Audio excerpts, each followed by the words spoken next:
Assalamualaikum warahmatullahi wabarakatuh. Halo semuanya, perkenalkan nama saya Ratu Saifatul Islami dengan NIM 223170 dari kelas RA7 MSDM. Nah, dengan mata kuliah yaitu Manajemen Kinerja dengan dosen pengampu Ibu Ratu Ayu Primi Putri Rahmania Surja Atmaja, Eshum MM CH CHT. Nah, oke baik, pada kesempatan kali ini saya akan memaparkan penerapan OKR atau Objective and Key Result di perusahaan Google Corporation dalam format 5W plus 1H, serta pembelajaran apa saja yang bisa diambil oleh perusahaan-perusahaan yang ada di Banten. Selamat menyaksikan.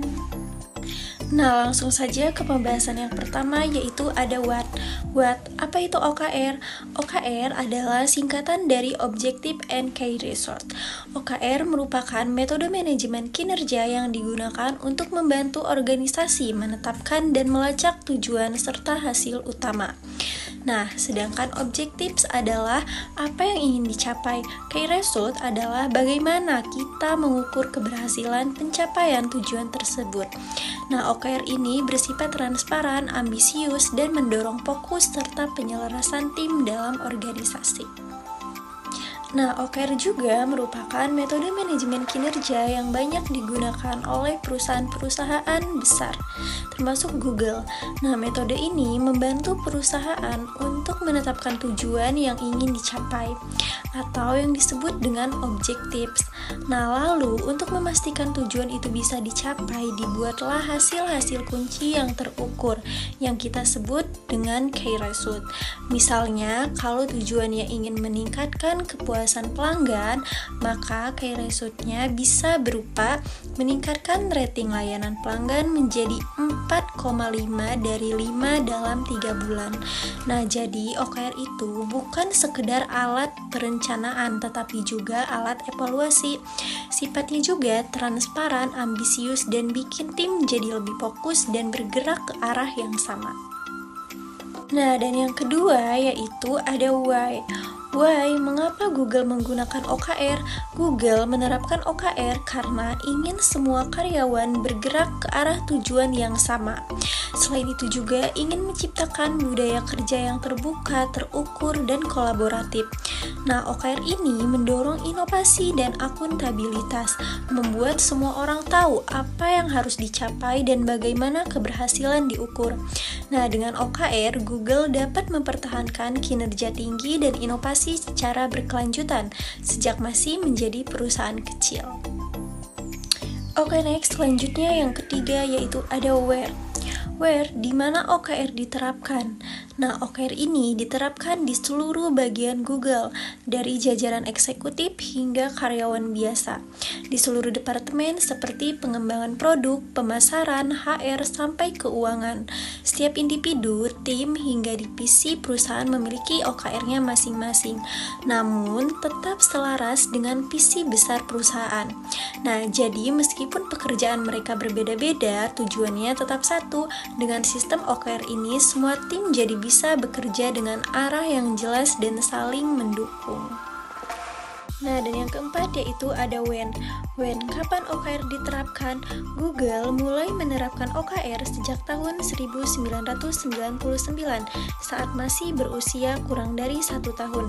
Hingga kini, Google menetapkan OKR setiap kuartal dan melakukan evaluasi berkala untuk melihat progres serta menyesuaikan strategi jika diperlukan. Nah, jadi setiap 3 bulan sekali OKR ditetapkan, dijalankan, lalu dievaluasi. Kenapa dievaluasi? Karena Google tahu bahwa situasi selalu berubah, dan OKR ini harus disesuaikan dengan perkembangan bisnis dan teknologi. Maka itulah kenapa OKR di Google bersifat adaptif, bisa berkembang mengikuti kondisi, tapi tetap fokus pada tujuan utama. Nah, dan yang kelima yaitu ada who. Siapa yang terlibat dalam OKR? Semua karyawan Google terlibat aktif dalam proses OKR. Mereka merancang sendiri OKR-nya bersama tim, melakukan review secara terbuka, bertanggung jawab atas target yang mereka buat sendiri. OKR juga bukan hanya tugas manajer, tetapi menjadi tanggung jawab setiap orang di perusahaan. Nah, dan yang terakhir yaitu ada how. How, bagaimana cara Google Corporation menerapkan OKR untuk mencapai kinerja tinggi di perusahaannya. Google menerapkan OKR dengan tahapan sebagai berikut. Yang pertama yaitu menetapkan objektif yang jelas dan ambisius. Google menetapkan tujuan utama yang berani namun realistis. Contohnya yaitu meningkatkan pengalaman pengguna dalam layanan Google Drive. Tujuan ini bukan tujuan harian, tapi tujuan strategis yang mendorong inovasi dan pertumbuhan. 2. Menentukan key result yang spesifik dan terukur untuk setiap objektif. Google menentukan hasil kunci yang bisa diukur secara jelas. Contoh key result mengurangi waktu loading email sebesar 40% dalam 3 bulan.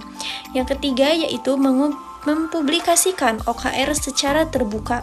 Semua OKR ditulis dan dipublikasikan secara terbuka. Setiap karyawan dapat melihat OKR milik rekan kerja dan atasannya. Hal ini menciptakan transparansi dan kolaborasi lintas tim.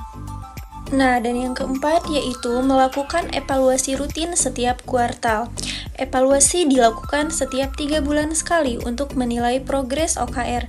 Penilaian ini bukan untuk menghukum, melainkan untuk refleksi dan perbaikan strategi ke depan. 5. Tidak digunakan sebagai dasar bonus atau hukuman capaian OKR. Tidak dijadikan dasar pemberian bonus atau sanksi. Tujuannya agar karyawan tidak takut menetapkan target yang menantang dan tetap fokus pada pengembangan diri serta kontribusi tim. 6. Disesuaikan dengan budaya kerja yang fleksibel dan inovatif. OKR menyatu dengan budaya kerja Google yang terbuka, fleksibel, dan menghargai kreativitas. Hal ini membuat karyawan lebih termotivasi dan bertanggung jawab terhadap tujuan yang mereka buat sendiri. Nah, jadi kesimpulannya yaitu dari penerapan OKR di Google ada beberapa pelajaran penting yang bisa diterapkan oleh perusahaan-perusahaan yang ada di Banten.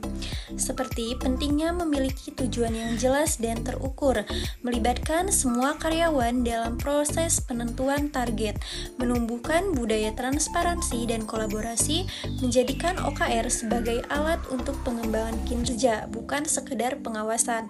Nah, dengan penerapan OKR yang tepat, perusahaan-perusahaan lokal di Banten dapat meningkatkan kinerja SDM dan menghadapi tantangan global dengan lebih siap dan profesional.